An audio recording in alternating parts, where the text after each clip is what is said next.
Hi, my name's Adam Oldfield and I'm the founder and managing director of Force24.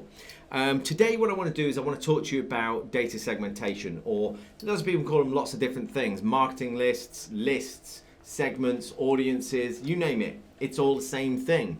Personas even in some instances. Now what I want to talk to you about today is the fact that the Force24 platform, amongst many others, it runs off lists, and people often misuse lists and don't see them to their full potential. And I want to show you why just now. And I want to show you how to do it as well. So what I'm going to do is I'm going to log into the platform, and before I go any further, I'm just going to take a sip of my Force24 bottle of water. Oops, it leaked on me. How embarrassing is that? And the first thing that I want to do is I want to log into the platform and remind you that Force24 is a UK-based business, so we're here on your time zone. So number one, your data never leaves the UK, never leaves the F25 for that point. But then more importantly, we're here to support you during the times that you need us. So we offer free training and support for life for all users on a 2-minute SLA, Monday to Friday, 9 a.m. till 5:30 p.m. That's amazing. And that's why we believe that we get a 97% client retention rate post-contract. So that's phenomenal. We get you deeper into the product, we get you understanding the principles further, we get you understanding more quicker, we're eliminating that learning curve, and people stay as a result. Okay, so what I'm going to do is I'm going to jump into this your data section of our platform. So even ourselves, we get a bit confused into the terminology, but the official terminology that we should use is marketing lists. That's how we position it. Microsoft coined it actually within the Microsoft Dynamics platform, and I think actually that's probably the most appropriate term for it. Sometimes we shorten it to lists, but anyway. Okay, so I'm on my lists, and one of the things that I want to point out to you here is the fact that we've got 1,150 lists in this system. That's a lot of lists. And what we've done within the system is we've made it so that you don't get overwhelmed with these things. So I have a tagging structure, I have a search structure, and I have a sort order structure. So what I can do is I can say, right, okay, I want to find all of my marketing segments or my master lists. I just click the master list tag, and there we go. There's all our master lists. Okay, I don't want that anymore. I want my, I want to find everybody in my hot customers list. Okay, there it is in my, just one list found. There you go, hit hot customers, super duper. So I can find whatever I want, and we've worked very hard to make sure that you're not getting overwhelmed by the production of massive lists, because in theory I should be able to produce an infinite amount. Now, okay, so let's assume, what do we use them for? Well, we use them for understanding different types of buyers, with directors, managers, different vertical sectors, whatever. We put people in lists, and the important thing to remember is I as a contact exist once. Now, MailChimp, for example, will create me once for this list. I'm in that list, so it'll create one for that and create one for that. We don't do that. We have one contact referenced in the list. Why? Well, because if I send that contact an email in MailChimp and I open it, that contact has no idea that that email was sent and that I opened it. So I could get really, really confused on this.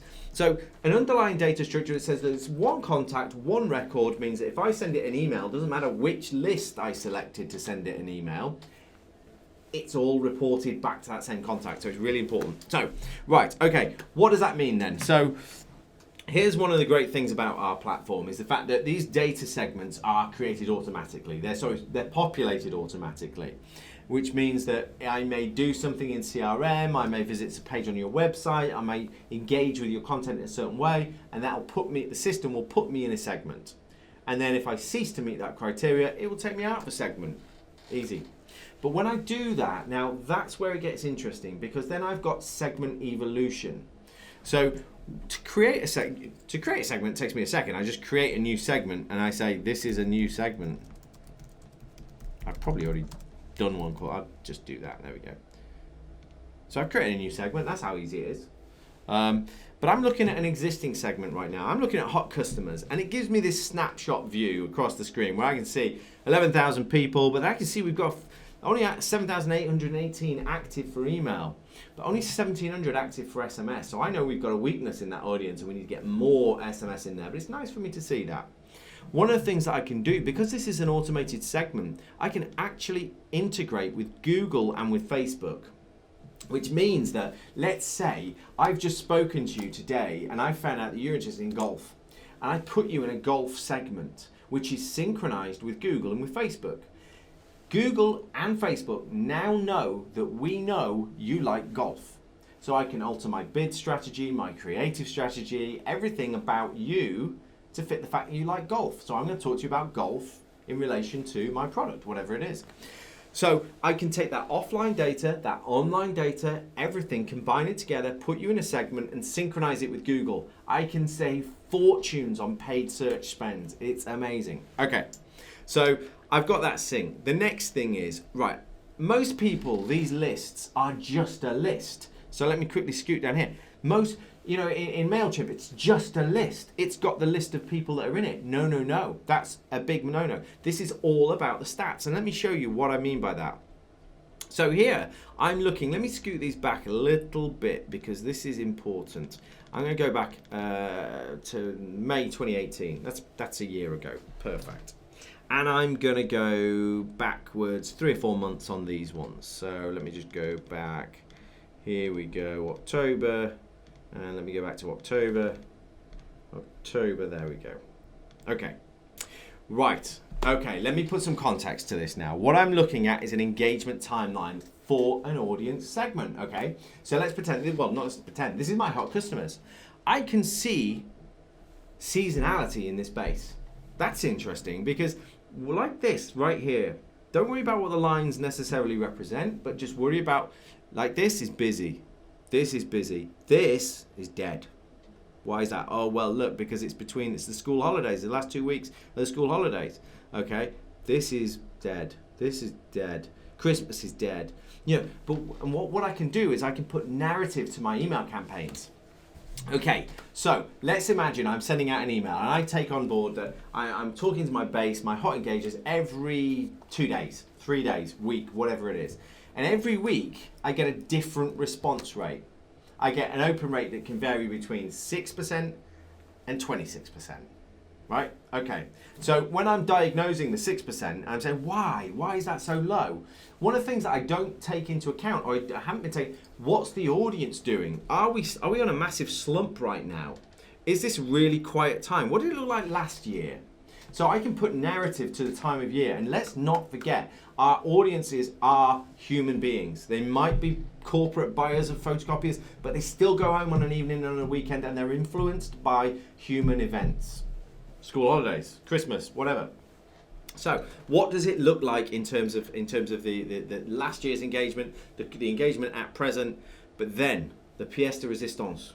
The average lead score. So lead scoring is something at Force24 we're passionate about, and we've developed hundreds of lead score methodologies that we deploy into each industry. So as a client, everybody gets lead scoring methodology free of charge, extremely well thought out, and they basically give you an indication as to how engaged your audience is. So let me show you this. Let's put some narrative back to that same context that I gave you there. I'm emailing you every week. I get between 6 and 26% open rate.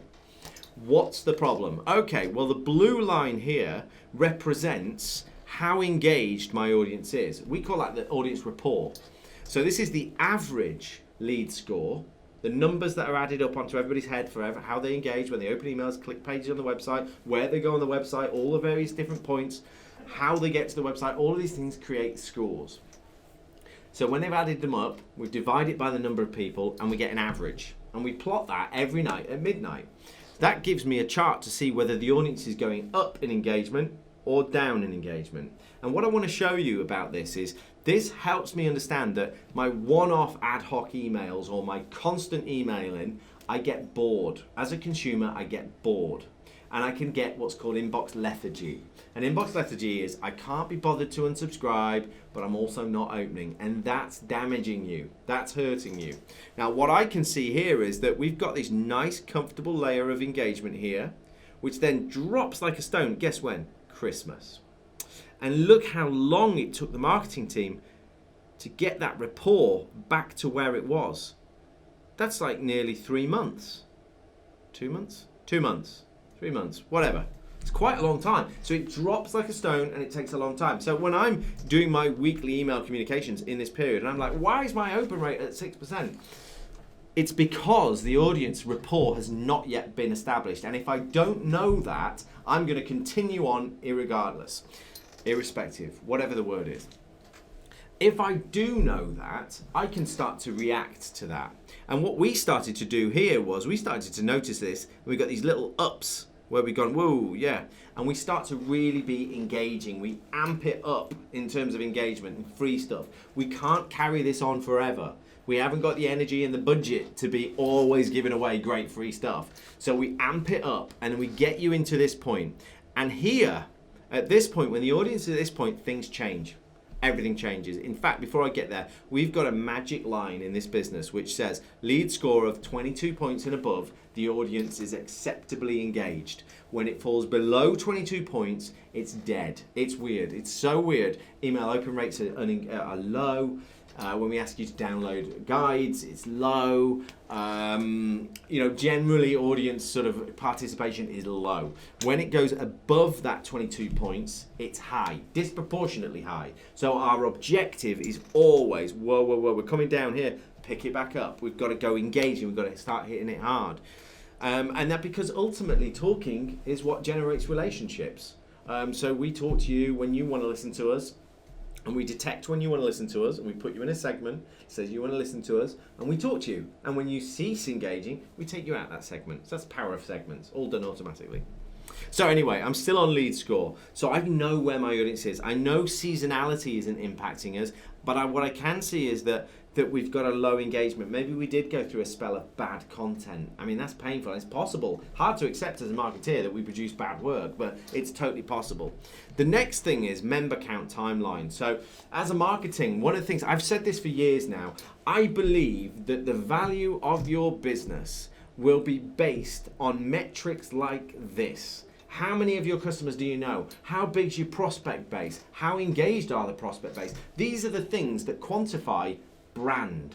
So when I talk to you and I look at these stats from one of the high street brands that we work with, or Bob's Fish and Chips, that's a bad example, but an unknown brand, I don't have that brand equity, so I immediately have a lower level of engagement. So we start on a lower footing here.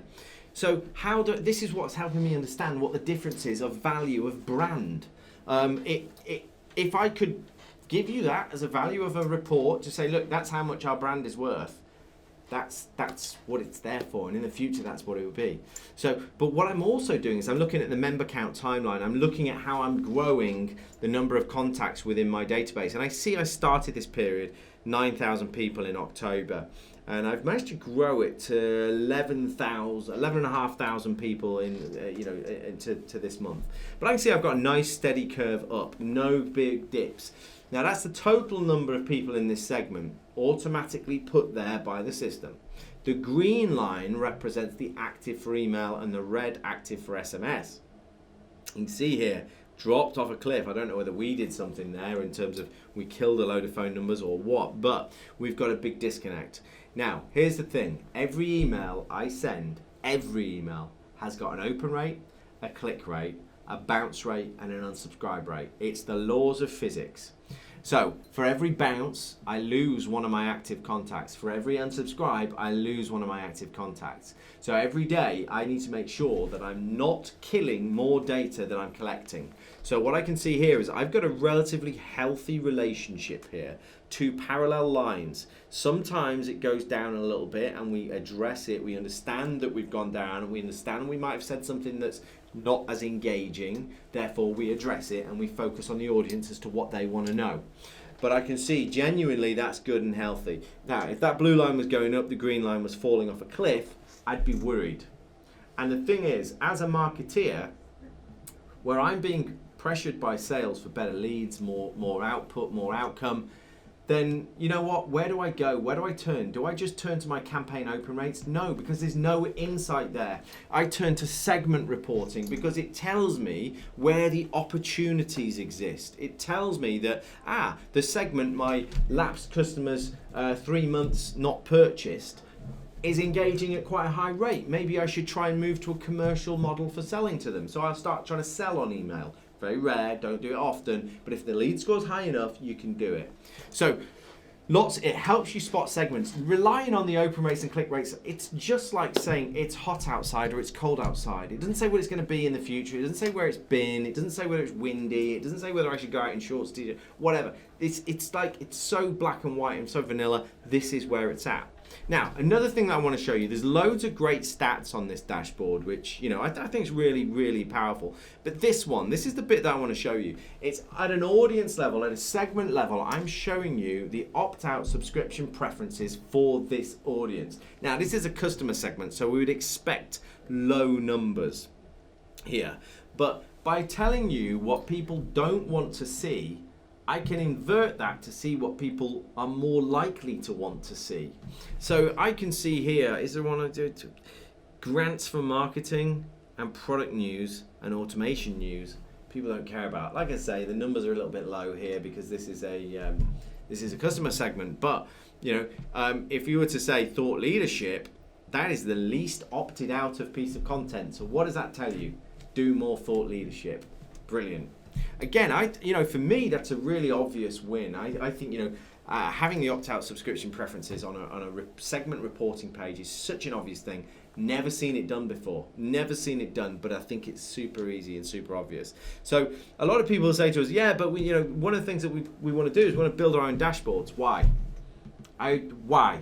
Because you know what? Our job is to take that pain away from you. Yeah, for us as an application developer, that'd be easy for us to do. Would you use it? Would you get the value out of it? No. All it does is it means that you could do pretty much anything and then ultimately do nothing. So by being a bit more prescriptive and giving you a good set of dashboard, a good set of indicators and saying, look, the variable bit is who you put in the segment. Gives you much more power and makes it a lot easier. It means that straight out the box, you're using this and you're getting value. So I could waffle on all day about this subject. It's a wonderful subject, data segmentation, but I really shouldn't go on any more about this. So the final point that I'll make is that data segments are powered by the automation, and we build simple automated journeys that look for the triggers and put you in the segment. So I can look for people that have got a lead score, for example, greater than 20 points, that are not competitors, or do not have a bad email address. And by bad email address, we've got typo domains and things like that. And so I say, yeah, as soon as we detect that behavior, what we'll do is we'll put you in a segment. Obviously, that was a really rudimentary requirement, just a lead score parameter, but I could have done people that have visited this page, people that have looked at these groups of products, people that haven't looked at these groups of products, take me out of this segment, whatever. I've now selected a group. I've selected which audience do I want to put it into. I can create a new segment here, and I can say this is yet another new segment. There we go. And whenever somebody meets this criteria, I'll pop them in that segment. And that might be all that I do here. Oops, that might be all that I do here. Or it might be that I remove you from a different journey. I don't know. But really easy, really powerful, super simple. There's my segment, by the way. This is yet another new segment. This is new. Oh goodness me, I've got hundreds of them. But again, I can delete them if I want, or I can get rid of them. Up to me. Okay, so we've got lots of great other videos where we delve deeper into Journey Builder. We build data capture forms, build microsites, build emails, do the lot. It's all in there. The product is constantly innovating, constantly changing, so I have to keep renewing these videos every so often. But thank you very much for your time, and we'll hopefully see you on a demo fairly soon. Thank you. Bye-bye.